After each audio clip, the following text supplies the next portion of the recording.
Welcome to another episode of the OHB Academy podcast for the personal trainers, helping you level up, put the power back into your hands. Myself, Michael here. Coach Jav. And today we're going to have a very interesting one. I'm going to ask Jav, what would you do if you had to start your coaching business right now from scratch, right? No thinking about it, no jotting it down. I just want to, know what you would do. Tomorrow, you got to start. Someone just said, listen, you've got to start the online coaching business. What do you do? And you got to get to 20K per month in the next 3 months. Yeah, I think the first thing I would do is I would assume I'm allowed to have a personal page or do I have a fitness page? Nah, you ain't got no personal page, man. So if I ain't got no social media, I'd obviously start social media. Yeah. IG, LinkedIn, Facebook, TikTok. Okay. I'd start off with all of that. Okay. I would assume I'm either PTing on the gym floor still or I've got a job, right? So I've got some income. So I would look for some type of software that can do everything I'm going to need. Emails, text messages, and somewhere I can host like a lead magnet, so a giveaway. So boom, I'd start that. Cool. First thing I'd do is work out what's my target market, what's my niche, who do I want to help, whose lives do I want to transform. So that's going to be my first thing. I try and go in depth with that. I wouldn't just go surface level. So I'd have some clarity on that. How would you find that out? So I like to think about like my own personal journey. That's always a good starting point. If I'm PTing, it would be who do I get the best results for, or who do I enjoy coaching the most? And then if none of those things exist, so let's say I didn't even have a personal journey, everyone's got a personal journey, so that's kind of easy. Yeah. But let's say I wasn't PTing, so I couldn't do like who do I enjoy coaching the most, then I would just base it on who do I think I'd like coaching the most? Who would I imagine I'd like coaching the most? I just need something to get started on that front. So boom, I do a deep dive on that, boom, work that out, cool. Then my social media, that will help me come up with my first 7 to 10 posts. Because now I've got my niche, my first 7 to 10 posts is going to be about giving value and fixing their problems. So before I start asking for any sales, I'm going to just give value. So I'll make 10 reels and I'll distribute them across all of the social media platforms I just spoke about. And then I'll have a giveaway to start my launch. So I'd probably do a 7-day challenge as a giveaway. So that would be like 7-day challenge, work with me for 7 days, completely free. And I would put them on my coaching app. So they'd be on my app. Okay. And when they join, I'd get their email, phone number, boom, boom, boom. Okay. So that's just to start off so I can get my first few clients. Obviously, what I'll do is I'll give them an amazing offer because they're going to be the first members of my actual coaching program. So as a part of the challenge, the people that are on the challenge, I'll be calling them, texting them, seeing if they're ready to join my one-to-one program. Okay. Towards the back end of the challenge. They're going to work for me for free for 7 days. Okay. Boom. So let's just say I make a few sales from that. Yeah, how are you gonna? So you call them. You make the sales. Are you booking sales calls? Booking sales calls. I'm booking sales calls to start off. High ticket sales calls, 200, 250 a month. Okay. Because it's the only way I'm going to scale it up. Okay. Realistically, so that's it. From there, let's just say I get a couple people in. I'm going to reallocate some of that money to an ad budget. Jeez, because I'm not going to wait around doing the whole organic thing from the start. If it was 5 years ago, I would. I would do the organic thing because it works. Yeah, it works. But now I'm going straight in with ads and organic as well. Okay. So organic-wise, I'd be doing at least 30 to 40 DMs a day to people that are engaging with me, even a little bit of cold DMs, especially on LinkedIn. So I'd have LinkedIn running 50 DMs a day. IG, 30 to 40 DMs a day. Facebook, 20, 30 DMs a day. And I'm adding people on Facebook and LinkedIn as well. So I'm adding my ideal client avatar. So I'm trying to grow both of those platforms. IG, I'd probably just be running ads. So my ad strategy would be this. I'll do the follower ads. So Instagram growth funnel, where I'd create a very specific post calling out my target audience. Wait. Let's let them join the elite coaching community for the Instagram growth funnel. All right, cool. Fair to say? Yeah. It's free, 7-day trial. You go in there, you do the course, you're good, right? So yeah. But basically the whole point of it is I boost the post and get followers. Followers from the ad, yeah. Yeah, and then I'll use a specific DM strategy to get them to either book a call with me or warm them up for a future call. So I'd use that to keep scaling. Then with the current clients I do have, I'll be going hard to get some testimonials because I'm just starting, so I ain't got no testimonials. So it's the lifeline. The ones I've got, testimonials, then from the testimonials, referrals. Yeah. I try and have a very solid referral program or referral system. And I think I've played about with different referrals in the past. In the past, I've just given money straight up, £100 Amazon gift card, or you get extra month for free.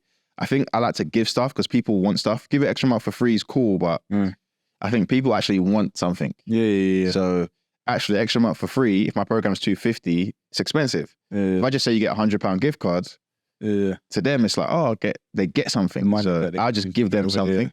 So I would be letting them know, yo, if you refer a friend, you get, and I try and let them know every week via email, in the group chat, Yeah. weekly group coaching calls. Yeah. So cool. We're using ads to scale. We're still doing it organic. Then the next thing is delegating, hiring. So the first thing I would do before I delegate, I always automate before I delegate. So what can I automate in the business? Automate before you delegate. Yeah. So I would automate my onboarding process, probably. What does that mean for those that don't know you?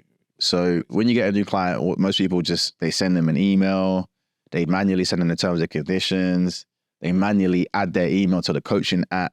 Which takes long. It takes time. Adds up over And time. remember, we're running ads now, innit? So I'm getting more people. Yeah. I'm probably making more sales. So for me to be doing all of that manually, it's crazy. Yeah. So what I would be doing is I'd just be focusing on like automating as much of that process as possible, which can be done through softwares like Zapier and stuff like that. Okay. We've got a full course on that in the members area as well. So And the coaching community, sign up description. So I would be automating, and then once I've built it out, like, and I've got enough clients, How many clients do you think we're at now, and how long would this have been running? But I would probably say if I'm going hard, I could probably get there in like 2-3 months. If I'm going like breezy, we're like 10K or 5K? I think 5K probably, maybe 10K if I'm really good at sales and I'm really pushing. I'll say 5K though. It's like MRR 5K, but you could be hitting 10K. 10K months, yeah, exactly. Yeah. So that would be the target. And then I think once I get between 5 and 10K, I'll be happy to make my first hire, which will probably be someone to manage my DMs, because I'd want to pull myself out of the DMs.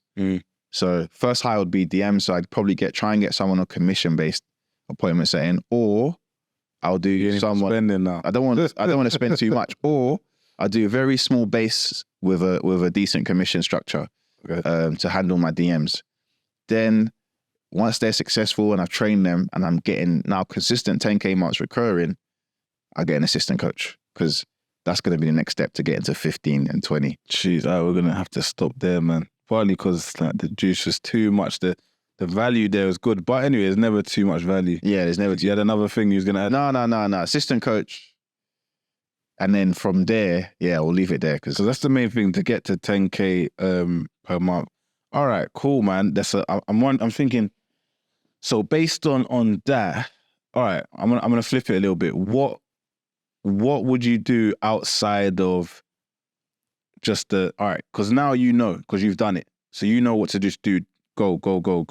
But you've not done it before. There's one thing if I had the budget, I would just get a mentor straight away. I listened to a podcast this morning. Yeah. And the title of the podcast is why you don't need more certifications, or why I choose a business coach before getting another certification. Yeah. And actually, I would get a mentor first. And the only reason I say that is because if I get the mentor first, I will learn the skills of business, and then the qualification, I can do that on the side.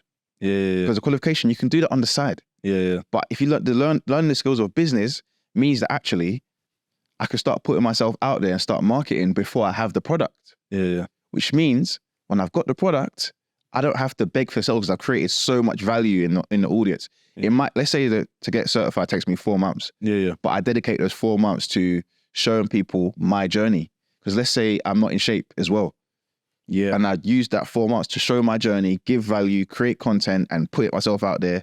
When it comes to 4 months, I might have built a sick audience, because people tune out when you start to sell. So if I wasn't selling for the first 4 months and I'm just giving. Is this getting the PT certification? Yeah, let's just say I was getting the PT certification. Okay. So even then you'd still start. Yeah, so I'd still get a business coach even before I get qualified, because I learned business before. Because what do most PTs not know how to do? Business. Market. So they're terrible at business. Everything, yeah. That's why they ain't got no Ps. It's true, yeah. So it's like, why not focus on the business side first and then get qualified? Yeah. Okay, I'm with you. So, all right, give me just one thing you would do mindset-wise, just something you didn't know or you've learned now that you do and you implement. It could be a habit, it could be something that you just, a part of your routine that you do to make sure you get to that 10K per month. I would say I'll be more open to trying new things, like new ideas.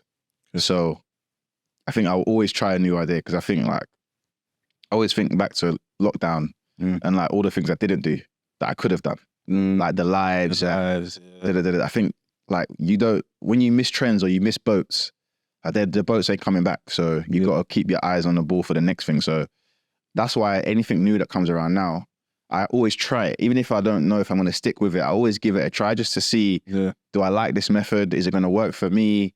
And if I don't like it, I don't like it. But I think, I will always try new things. And that's where most PTs get stuck, right? Because they don't try nothing. They just like, work in the gym, £30 an hour. In the same. They're stuck. This is just like stuck, bro. Yeah. So it's like, I would always try new things. I think that's where my mind is like, okay, let me just try. Because I'm seeing it's working for that person and that person. Why can't it work for me? Yeah. And so early adopters are always rewarded. Early adopters, bro. That's what it is, man. You hop on it early. So like, even now, I think like, I hopped on Threads and I haven't opened the app since, but I feel like I might need to go back on there because see what's going on. Yeah, because like you never know, people are still on it, so something's going on over there. So yeah, man.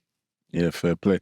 You know what? With that, it's a wrap. I think that's a solid one. I might come back and do one later. We might leave you with that because that was solid. No, we're gonna do it in Dubai. So yeah. Let's do that in Dubai then. Let's do that in Dubai. But yeah, don't forget to like, share, and subscribe. Don't forget in the description there is a link to our elite coaching community. I'm not selling it because like I want to make more money from you. It's free for 7 days. You could easily just leave, or pay us 47 quid. It's pennies, but the value you're gonna get from that is crazy. All right, cool. So that's me. Have you got anything? Nah, like, share, subscribe, all that good stuff. Every little like helps and pushes this podcast out in the algorithms because there's a ton of PTs that need this. They need this because they're stuck, right? And so, yeah, man, that's it, man. All right. Peace. Cool.